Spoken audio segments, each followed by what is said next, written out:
Hello, YouTubers. Paul Howard. Well, I look like your grandfather. Well, somebody called me your father one time. Oh, that was very interesting. Yeah, so that was that's deep in the past. In any case, Paul got home. This is on February 23rd on Saturday, and it's almost 1900 Eastern time, which would be midnight Greenwich Mean Time. It's 7 p.m. in Columbus, Ohio. Or Zulu time, as we like to say, or I like to say, because I like to think about things in Zulu time. Now, when we last left you here, or I last left you here a couple hours ago, I was talking with my ex-wife, and I had played her some of the audio because she didn't have the video capabilities yet on the computer, about my little accounts, and her critique was, and this I'll take this as a legitimate critique. I don't agree with it, but it's a legitimate critique. Why do you feel the need to reveal yourself to the general public? Well, I don't feel the need to reveal myself to the general public. So right there, the critique breaks down. But let's assume, for the sake of argument, I accept the fact that I do feel the need. What's the harm in that? I'm watching other people revealing themselves to the general public and gaining a certain amount of insight into my past and perhaps into the future of our general society. If you watch an aggregate of this stuff. So this is a very interesting exercise, I think. There's nothing inherently wrong. She has a big deal about privacy. Well, I'm very big on privacy. You wouldn't think it to hear me and look at me and listen to me, but I'm big on privacy. On the other hand, it's out there, and it is out there. We all know it's out there. So what?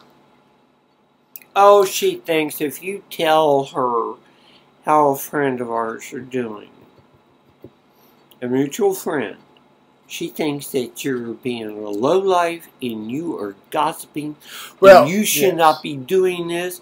You should get smacked upside the head or have your ass whooped. Well, she has this. Well, and it's not just her. I mean, I've encountered this in other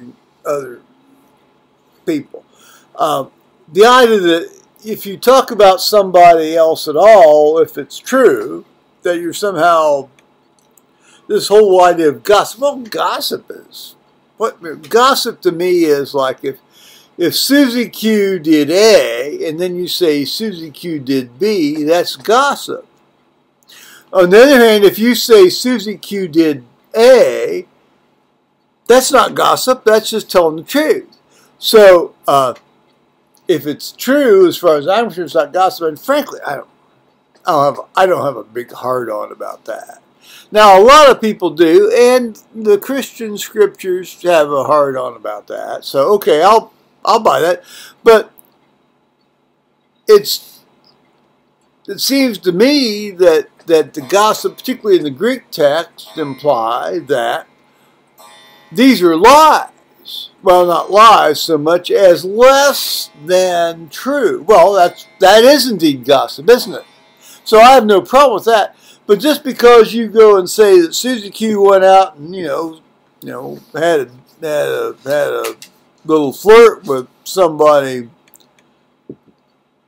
that's not gossip. That's true. So don't give me that. You can't. If nobody was able to talk about somebody else, there'd be no conversation at all. The journalists would be out of work in a moment. Now, maybe we might say that that's a good thing if you can get all these guys, these useless wastrels who are out there working for the newspapers to go out and actually try to be productive. Good luck on that. That ain't going to happen, is it? Can you imagine these layabouts? Oh, I have a journalism degree. Oh, I work for this or that. Or I am a journalist. Oh well, yes, and the idea that I have these ethics. I have journalistic ethics. Give me a break. That's almost as oxymoronic as military music, isn't it? Journalistic ethics. They type out their pieces by what comes in on the email. Well, and they like to repeat stuff. Well, anyway, so giving us so Paul came home from the work today. Yep. And I assume there were certain tryouts that happened or didn't happen. And for one, there was absolutely no pool towels. So I had to start up a washing machine and get pool towels going. Well, imagine all these teenage guys out there from hockey teams, without pool towels. Soccer. Well, and that too. Soccer and cheerleading. Oh, it's fantasy land here today, that's for sure. Anyway, told the laundry guy I needed pool towels as soon as possible. Well, I ran to the washer and I had him going in the dryer when he got there. He just kept adding more stuff into the dryer. He never bothered to get the pool towels out and start folding them for me so the guests could have them straight away in the pool area. Which ticked the guests off because they wanted to know what can we use for a pool towel. There are none. I went back in and, where's the pool towels? Well, they're over there. I've been adding to it. You never do that. If they're done and I need them right away, please get them out of the dryer, fold them up so I can deliver them to where they need to be. The game is to make the guests cheerful and happy. Well, that's the whole thing about the hospitality industry is that you want the people coming in and paying to stay at your place to be, relatively happy and not be, annoyed and, pissed off. Right. And I've been at this for 25 years. Yes, indeed he has. And very good at it, too, I might add. Oh, that was one of the things I wanted to remark on, and it had to do with, there was that thing about you were scraping some sort of snot off the thing here. Glue off the window. Oh, yeah. Tell them about that. Tell them about that crap on the windows there. Oh, we had the weight room redone. And there's all kind of crap on the windows. But when the hotel originally the end was put together, they glued the wallpaper together around the windows. Well, they got the glue on the windows. Well, nobody could figure out how to get the glue off of the windows. I took a box cutter, slid my blade out, and I scraped the glue off of the windows and then cleaned it with Windex and shit. Make sure you could see out the window and see no glops of glue all over the glass, looking out into the backyard at the end. Well, that's true, and that's great because, excuse me. It looked like somebody took a plate of food and threw it at the window, or, some kind of stupid creamy pie. Splattered it and he left it. But one of these banana cream things. That was the color it was. Paul, bring over that gun cleaner there. Which one? Well, the gun scrub. Well, as it turns out, when Paul told me this story, I immediately thought about. Yeah, no. Well, that's a visual aid we'll use later, but he was telling me this story on Tuesday, and well, that doesn't matter. I mean, it doesn't matter when he told me the story. The point of the story is that here's this guy who knows a lot about cleaning tricks, how to clean stuff off things.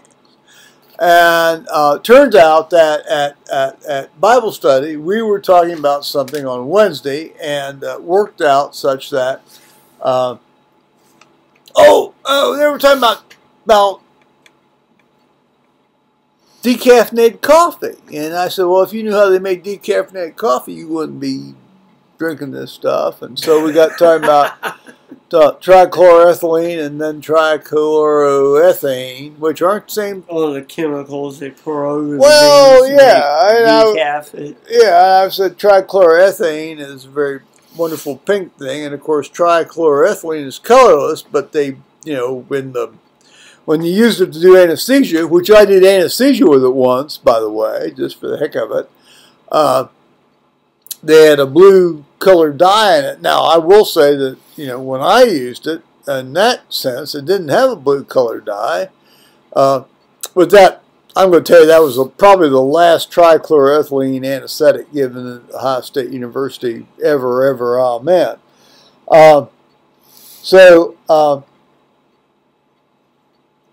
So here's Paul, and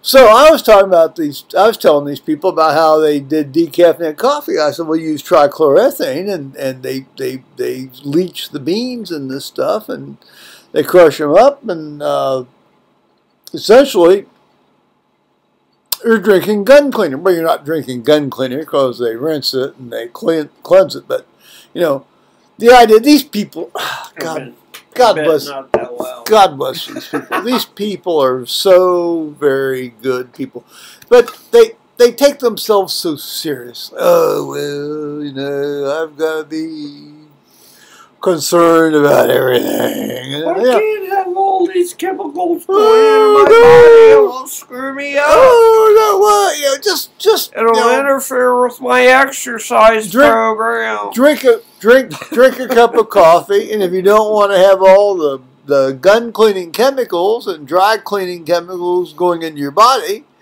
just drink a regular cup of coffee. But oh no, because I can't have the caffeine. Okay, look here. Put apart. Don't fill the whole cup up. Like, do a half a cup of regular coffee. Water it down. I've got to have. Water it down. Make it real weak regular coffee.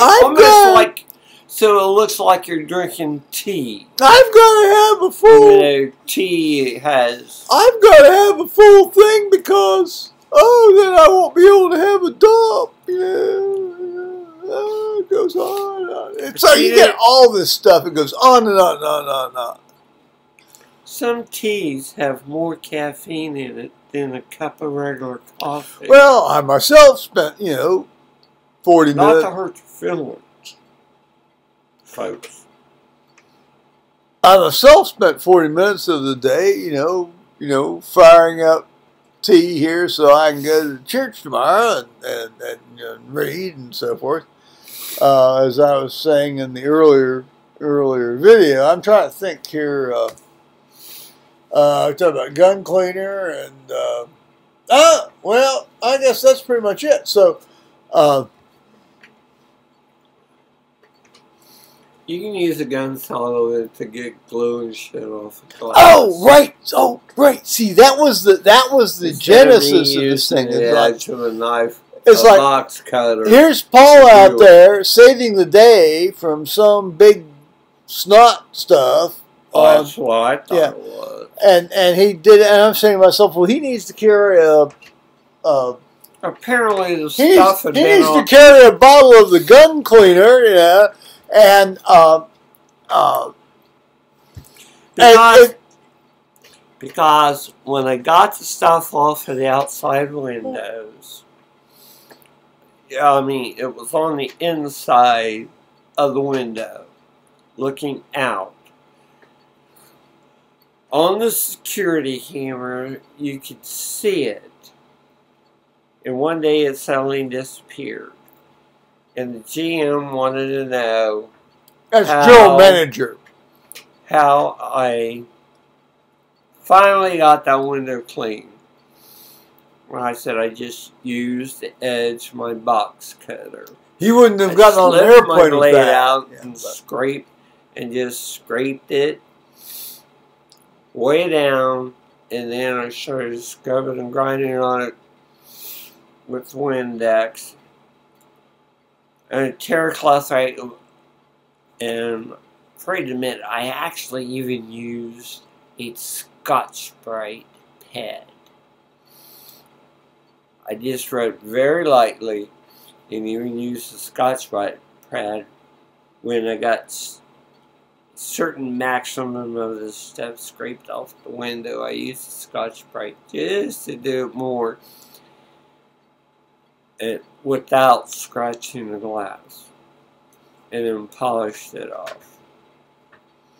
And it shocked the shit out of them, because she watched. I was seen in the general manager's office doing this. And she said, "Shit, you got a lot of tricks up your sleeve, don't you?" And I said, "Well, yes, he does. 25 years. Man's a I've genie. learned a few things." Man's a genie. I'll tell you, when he wants to clean something, the man's a genie. There's no question about that. I guess basically, what do you think? Anything you want to tell the souls here today? No, I wore my good comfy tennies all day. So those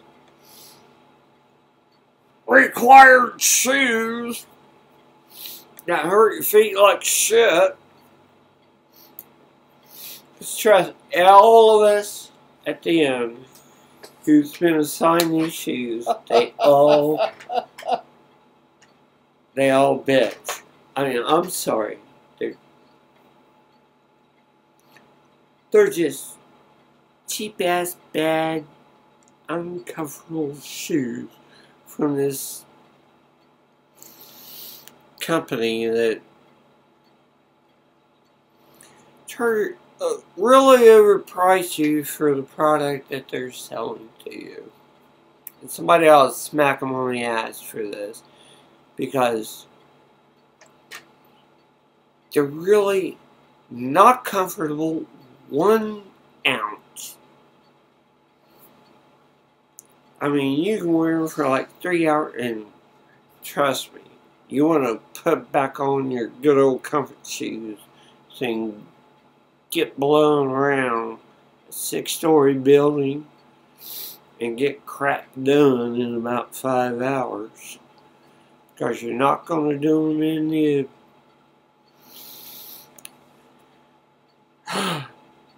shoes that they, how they word that, mandatory. The mandatory required shoes that you are to wear. Yes, mandatory. What a wonderful word.